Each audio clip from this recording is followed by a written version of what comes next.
আব্বু থাকলে এখন আমাকে আর মার জন্য অপেক্ষা করতে হতো না, মায়ের কখন আসবে বা আমি রাত্রে কিভাবে যাব।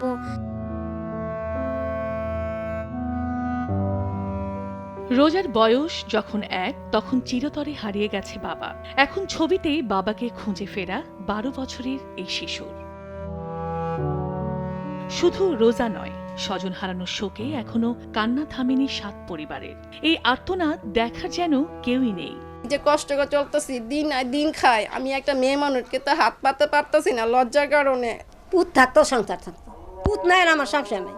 রায়টা দিলে হয়তো আমরা মন থেকে একটু শান্তি পাবো, কিন্তু সন্তান তো আর পাবো না।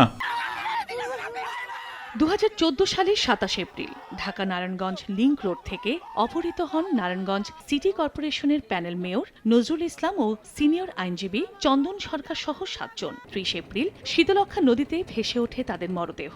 দেশ জুড়ে আলোচিত এই খুনের মামলায় 2017 সালে 15 জনের মৃত্যুদণ্ড দেন হাইকোর্ট। এরপর আপিল বিভাগে আসামিপক্ষ আবেদন করার পর বছরের পর বছর শুনানির অপেক্ষায় মামলার কার্যক্রম। এতে হতাশায় নিহতদের স্বজনরা। হারানোর বেদনা নিয়ে আমরা যে শুধু বিচারে আসছে বৈচারিস, আমরা তো আর কিচ্ছু চাই না তাদের কাছে, শুধু বিচারটাই চাই। দ্রুত আপিলের ডিভিশনে এই মামলাগুলো নিষ্পত্তি করে আসামিদের শাস্তির রায় কার্যকরের মাধ্যমে সেটা এই বর্তমান সরকার সেটা বাস্তবায়ন করবে, সেটাই আমাদের প্রত্যাশা।